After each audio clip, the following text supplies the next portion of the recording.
पाकिस्तान की बत्ती बनी पड़ी है इसे एक क्लॉज को सुनने के बाद, जो मेंबर्स ऑफ पार्टिसिपेशन एग्रीमेंट के थ्रू आईसीसी के द्वारा उनके सामने रखा गया है। ये क्लॉज है 5.7.1। क्या कुछ कहता है इसकी डिटेल में इस पूरे के पूरे वीडियो में बात करेंगे। इस क्लॉज को जब बताया गया और कहां बताया गया, मैं इस पर आता हूं। इस क्लॉज के बारे में जब बताया गया तो पाकिस्तान को रीचेक करनी पड़ी है सारी की सारी चीजें, और ये फैसला लेने की तरफ बढ़ना पड़ रहा है अब कि हम या तो निकाले जाएंगे पूरी तरीके से टूर्नामेंट में, जो मैंने आपको पहले भी बताया, या फिर हमको ये पूरा का पूरा टूर्नामेंट आईसीसी की शर्तों के हिसाब से ही खेलना पड़ेगा, या आईसीसी की शर्तों से परे भी देखें तो मेंबर्स ऑफ पार्टिसिपेशन एग्रीमेंट जिसमें हमने खुद साइन किए हुए हैं उसके हिसाब से हमें खेलना पड़ेगा। 5.7.1 क्या है इस पर मैं डिटेल में आऊंगा।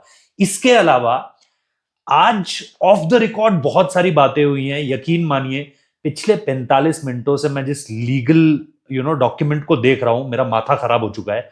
और उस लीगल डॉक्यूमेंट के परे जिन लोगों ने बिहाइंड द सीन्स इस गेम को पूरी तरीके से अब आगे चलाना शुरू किया है, क्योंकि लोगों को ऑफिशियल मीटिंग नहीं दिखाई दे रही है लेकिन बैकडोर चैनल्स में बहुत सारी बातें हो रही है। पाकिस्तान क्रिकेट बोर्ड ने दो लीगल एडवाइजर्स, एक का नाम है सलमान नजीर और दूसरे का नाम है तफज्जुल रिजवी, अगर मेरी नाम में प्रोनाउंसिएशन में कोई गलती हो तो माफ कीजिएगा। ये हैं ऑब्वियसली जिन सारी चीजों को आईसीसी की तरफ से इस समय पर देखा जा रहा है, संजोग गुप्ता साहब हैं, क्योंकि चेयरमैन जय शाह जो है वो मिलान में है इस वक्त पर, ओलंपिक्स कमेटी को लेकर के कोई बैठक है। तो बहुत सारे पाकिस्तान के जो एजेंडाबाज मोहसिन नकवी के चिंटू पिंटू ये कह रहे हैं कि अंबानी, मुकेश अंबानी और इनके साथ साथ जय शाह की एक मीटिंग हो रही है। भाई साहब झूठ फैलाना बंद कर दो, झूठ बोलना बंद कर दो, अपनी जनता को बेवकूफ बनाना बंद कर दो। ये मेरी बड़ी हम्बल सी रिक्वेस्ट है, थोड़ा सा पढ़ लिया करो किन्हीं भी चीजों को आगे रखने से पहले। और एक चीज मैं और बता दूं, जियो स्टार रिलायंस इंडस्ट्रीज का ना ओवरऑल बिजनेस का अगर आप एक पाई चार्ट बनाएंगे ना, जितना ओवरऑल उनका बिजनेस है उसका 2% भी नहीं है, तो उन्हें कोई फर्क नहीं पड़ता। सिंपल सी एक चीज। तो ये जो मीटिंग की मैं जिक्र कर रहा हूं, इसमें सलमान नजीर भी है, इसमें तफज्जुल रिजवी भी है, संजोग गुप्ता भी है, और इसमें जो है वो पाकिस्तान क्रिकेट बोर्ड के सीओओ सुमेर अहमद भी है। इन सारी चीजों के बीच में एक नाम जो मैंने इसीलिए कहता हूं ट्विटर पे फॉलो कर लो।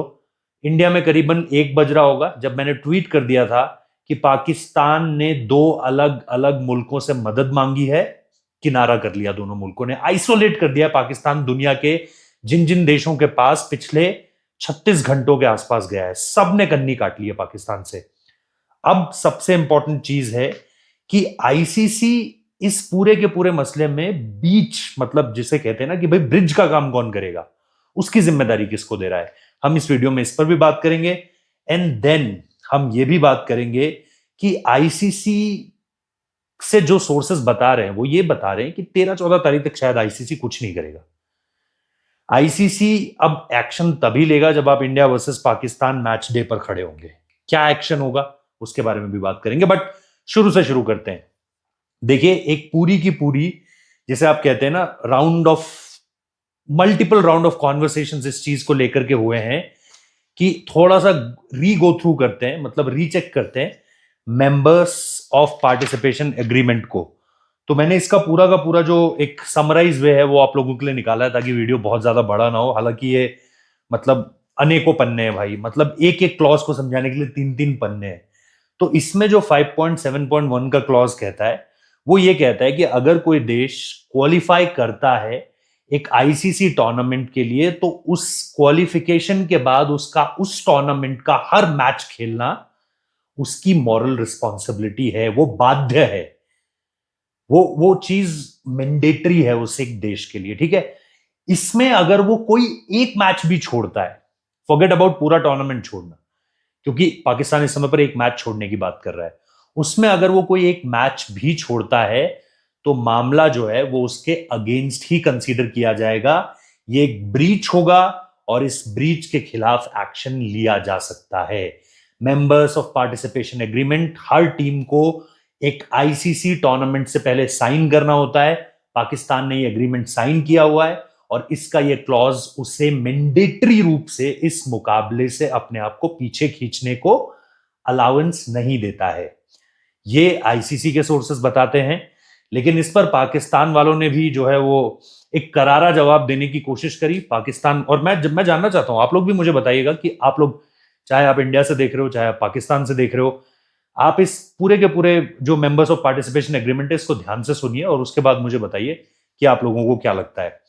इस पर पाकिस्तान के पास जो एक नहले पे दहला मारने की उन्होंने कोशिश करी, वो जाहिर सी बात है फोर्स मेजॉर, जो भी इसका प्रोनाउंसिएशन है यार, फोर्स मेजॉर क्लॉज है, जो कि आपको एक आउट ऑफ कंट्रोल पोजीशन पर दिखाता है और ये बताता है कि भाई इस पूरी की पूरी सिचुएशन में मामला जो है ना वो हमारे हाथ में नहीं है, और ये मामला जो है वो या तो किसी नेचुरल कैलामिटी, जिसमें आप बोलो कि कोई नेचुरल डिजास्टर जो कि है नहीं केस इस समय पर, कोई पैंडेमिक जो कि है नहीं केस इस समय पर, कोई सिविल वॉर जो कि है नहीं केस इस समय पर, केस कौन सा है? Government interference. अगर गवर्नमेंट इस पर ऑर्डर्स देती है, क्योंकि ये 4 पॉइंटर्स आपके फोर्स मेजॉर क्लॉज का हिस्सा होते हैं, 4 में से 3 मैंने आपको बता दिए नहीं है, तो पाकिस्तान ने इस पर क्लेम किया जब आईसीसी ने उनको ये कहा, मतलब ये जो सारा का सारा चैटर राउंड चल रहा है उसमें ये सारी चीजें चल रही है कि भाई आपने फोर्स मेजॉर क्लॉज तब मारा जब आईसीसी ने कहा कि आपको तो, आपने तो साइन किया हुआ है एमपीए। अब एमपीए का 5.7.1 कहता है कि आपको तो खेलना पड़ेगा, अगर आप एक मैच से भी अपना नाम वापस लेते हो तो काम मामला गड़बड़ है, हम आपके अगेंस्ट एक्शन कर सकते हैं, कोर्ट भी ले जा सकते हैं, पेनल्टी भी मार सकते हैं आपके ऊपर, पूरे का पूरी रकम, मतलब 1000 करोड़ की तो मैं इस समय पे बात भी नहीं कर रहा हूं, जो 1000 करोड़ ऊपर से पड़ेगा पेनल्टी के रूप में, आपको पूरा आपका जो एनुअल शेयर मिलता है वो सारा का सारा आपसे छीन लिया जाएगा। इन सारी चीजों पर अभी मैं बात भी नहीं कर रहा हूं, मैं सिर्फ इतना कह रहा हूं कि आईसीसी ने उधर से मारा, इधर से इन्होंने फोर्स मेजॉर क्लॉज मार दिया।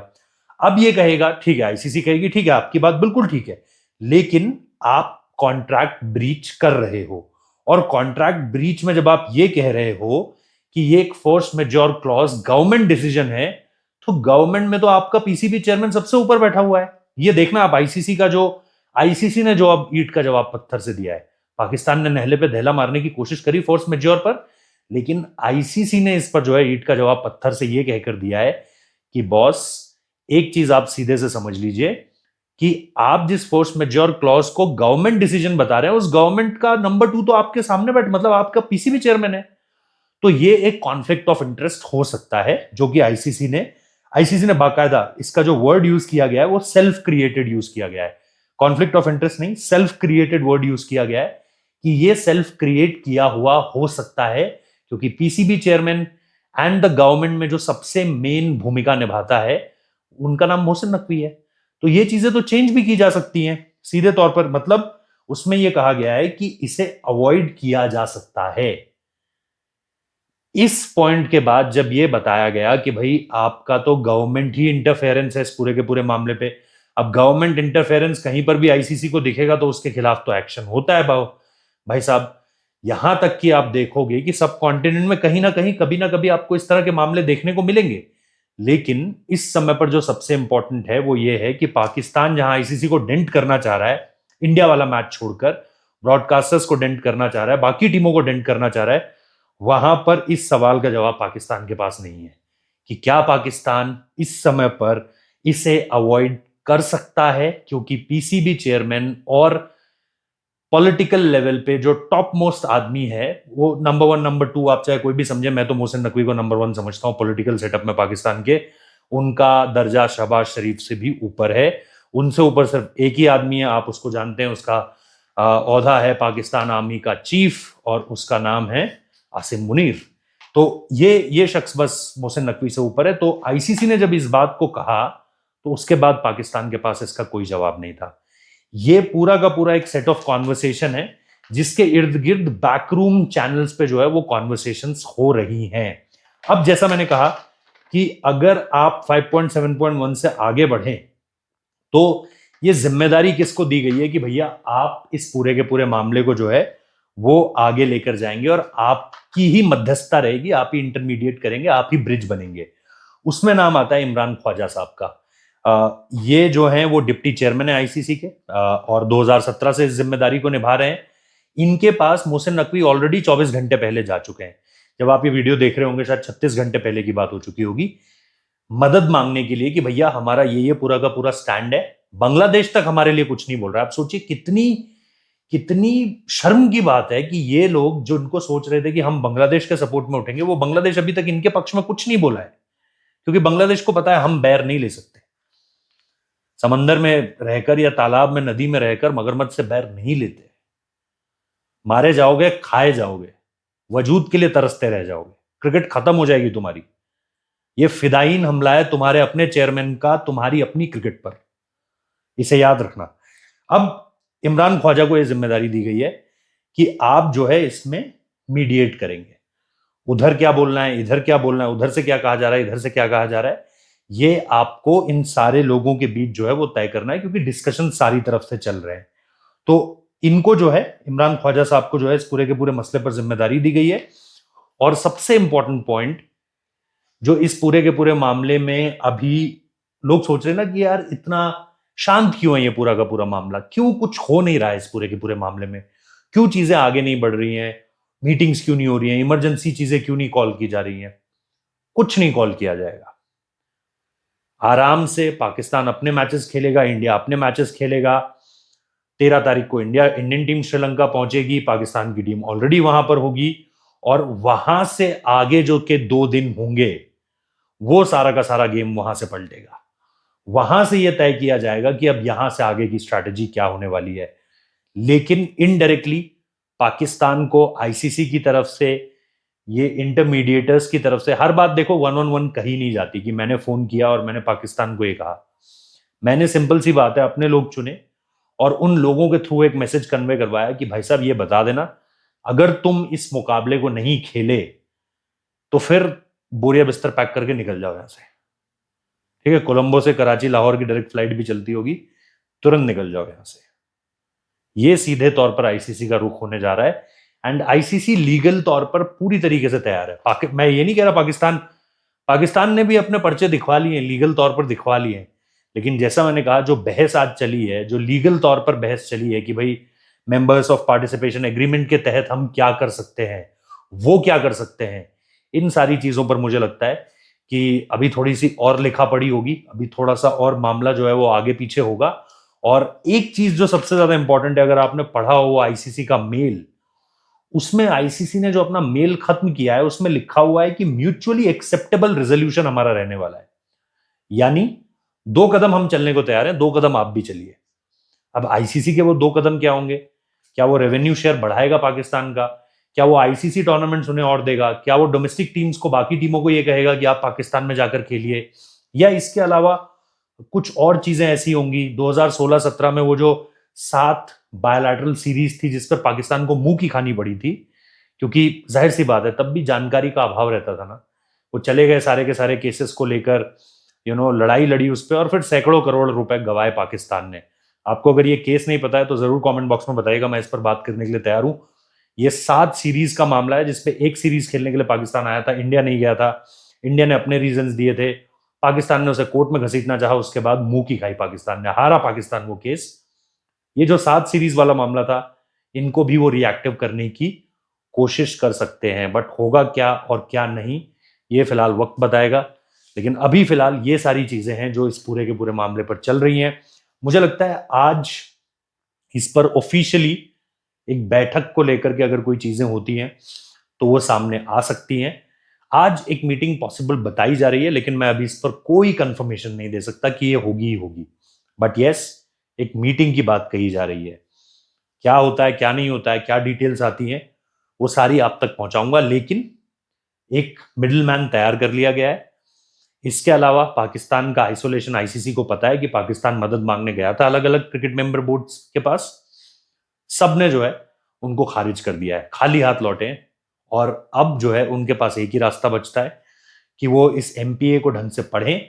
अगर उन्हें लगता है कि उनके पास लीगल एडवाइजर्स ऐसे हैं जो इस मामले पर उनको जीत दिला सकते हैं, या उनको मुंह की नहीं खानी पड़ेगी जैसे बार बार उन्होंने मुंह की खाई है, वो उनको अगर नहीं मिलता है तो बहुत बढ़िया, लड़ो इस केस को। लेकिन अगर उन्हें लगता है कि इस पूरे के पूरे मामले पर उनके पास लीगली ग्राउंड नहीं है, जो कि नहीं है, तो फिर भैया, मतलब मैं वो शब्द बोलना नहीं चाहता क्योंकि वो बहुत डेरोगेटरी हो जाएगा, बट फिर तुम्हें यू टर्न मारना पड़ेगा भाई। ठीक है, ये थी पूरी की पूरी इस मामले पर video detail. Like share subscribe कर दीजिएगा, नोटिफिकेशन बेल प्रेस कर दीजिएगा। मैं जानता हूं आप लोगों को जो जियोपॉलिटिकल एंगल था वो भी बहुत अच्छा लगा था। उस पर मैं सिर्फ एक ही चीज कहना चाहता हूं, पाकिस्तान के लिए 12 तारीख बहुत इंपॉर्टेंट होगी, 12 को इस पूरे के पूरे इलेक्शंस के बाद, मतलब जब रिजल्ट आ जाएंगे, वो तारीख बहुत इंपॉर्टेंट होगी, क्योंकि अगर मोहम्मद यूनुस जीत जाता है बांग्लादेश में, जिसकी कोशिश पाकिस्तान की तरफ से की जा रही है, तो फिर पाकिस्तान इस टूर्नामेंट को बॉयकॉट कर सकता है। क्यों होगा ऐसा, ये अगर तुमको जानना है तो कमेंट बॉक्स में बताओ। एक कंप्लीट अलग सेपरेटेड डेडिकेटेड वीडियो इस पूरे के पूरे मसले को लेकर बनाऊंगा। और यस, ये मेरी तरफ से था इस पूरे के पूरे मामले पर डिटेल्ड वीडियो। ग्राउंड रिपोर्ट्स देखनी अलग अलग मसलों पर, रेव स्पोर्ट्स को फॉलो कर लो, चाहे यहाँ अंडर 19 वर्ल्ड कप, चाहे पाकिस्तान वाला मुद्दा, चाहे मेन वर्ल्ड कप, जो कुछ चल रहा है वो तुम्हें वहां पर मिलेगा। Thank you so much for watching this video. Like share subscribe कर देना।